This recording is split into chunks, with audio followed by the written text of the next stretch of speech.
Hi friends, this is SUBRATA from Shandilya Astrology.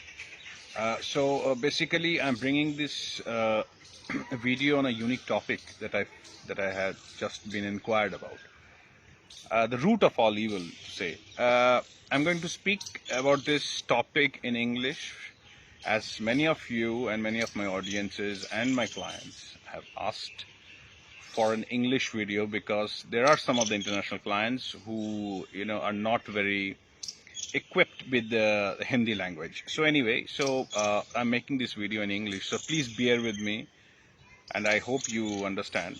And I'll try my level best to keep it as simple, not using much technical words. All right. So as you can see, I'm still in a park, and I've come out of my workstation for some time. I've not been very comfortable in my workstation making videos. So the inquiry has been more of a psychological. In my last few videos, I have been talking about depressions and the way the mind works. And during this lockdown, especially in India and some of the other countries, depression and feeling of melancholy and little low has been a rampant problem. So this video is all about. Okay, there was another inquiry which actually asked me that what is the root of all the maleficity, all the problems in our life. Now this is a very interesting question, because it helped me to dig in further and try to assess an house, which by the way is very surprising, and I hope you will agree with me after you see the end of the video.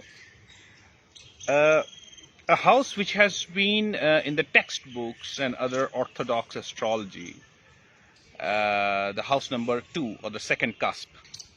This house has been given an immense popularity due to its significations of money making. All right, since this whole world is so busy in making money, and money is given so much importance for its obvious reasons. And now I'm not saying it's bad or good, I'm not being judgmental here, but the second house has been associated with making money, assets, our ancestral property, our food, our speech, and a lot of other things. Now this is where the whole problem starts. I've been saying this for quite some time in my earlier videos, and also in my course called the Path of Life. Every house, as a matter of fact, every house has an equal and opposite negative connotation as well.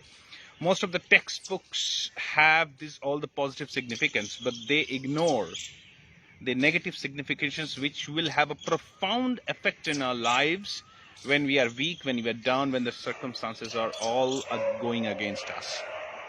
Now, I believe that the psychological problem, or so-called depression, feeling low, feeling melancholy, feeling unexcited about anything, has a lot to do with the second house itself. All right. In my early videos, I have talked about my impression of the 11th house as being the most evil house in all the 12 zodiacs. Let's understand the second house. The second house in a natural zodiac, or as we say in Kal Purusha Kundali, is Taurus. Okay, now Taurus is ruled by Venus, and eventually Moon is very exalted in this place. And the 3 nakshatras that rule are Sun, Moon, and Mars. This makes the house very unstable. All right.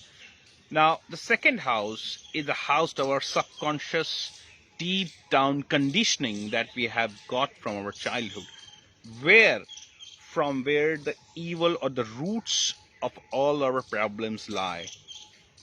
So anytime you're feeling low, or anytime you're feeling depressed, don't just blame the moon or the Rahu or any of the malefic planets.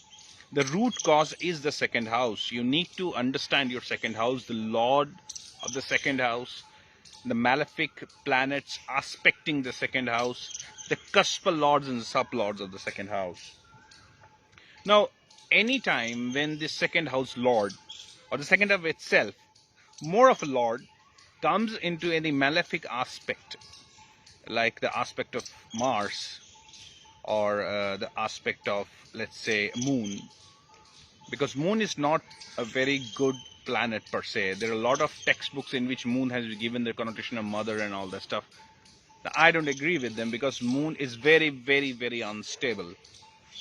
So anytime this unstable exalted place lord comes into any malefic aspect or conjunction, you will have a lot of problem. And the way to work around this whole problem would be to understand the lordship of the second house and how it is reacting. For example, if the lordship of the second house is sun, there are two things we need to see. If the sun is under any malefic aspect of Rahu, Ketu, the two nodes, or even Mars, right, and Saturn.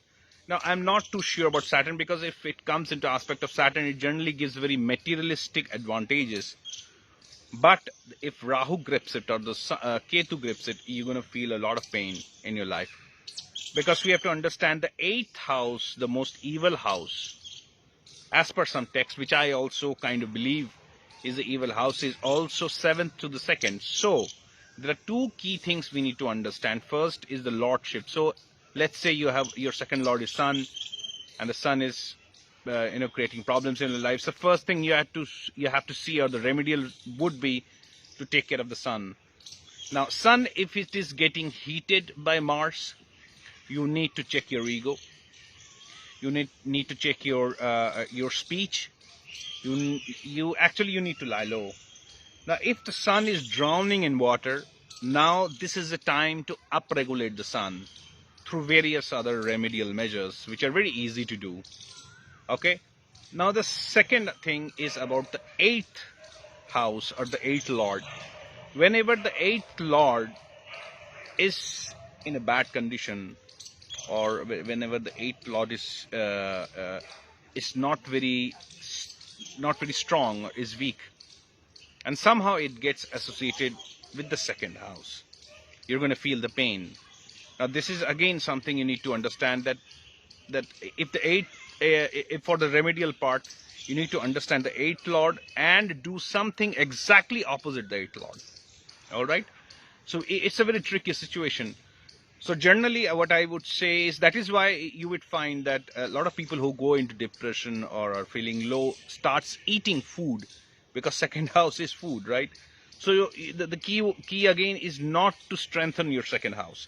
So you got to watch your speech, you have got to watch your food, and you have to go deep down inside, because this has a root in your childhood. Because second house is the time when you're not really conscious, and yet you are under conditioning processes of your family, of your friends, of your circumstances. And this is what is the root of the all evil is, I believe. So friends, this is a small, very small talk, just a small guideline or one-liners, maybe you can call it, a little light that I would like to shed on the second house and basically the root of all evil, the root of all stresses, the root of all problems, especially psychological problem. You need to understand the second house, all right? The second house is our childhood, at the time when we are not really conscious about what's going on, we are not in control, and a lot of circumstances are being loaded upon us. Now, these circumstances could be good, this could be bad.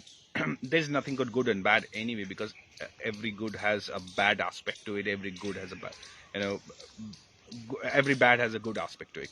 So you need to understand the second house, and the more problematic the second lord is from our childhood, more problem will be in their personality and in their behavior. Because if you see, there are a lot of people who are extraordinarily greedy for money, for food, or various stuff. I mean, even if they are down and if they're sick, they won't stop eating food. Or maybe if they have a lot of money, but still they want to make more money, even at the expense of their friends, their families, the good morals, whatever. So this is again the conditioning of the second house. You would find a lot of people who have come out of the poverty, that is the second house had been malefic or had been weak, or have gone through a very troubled childhood.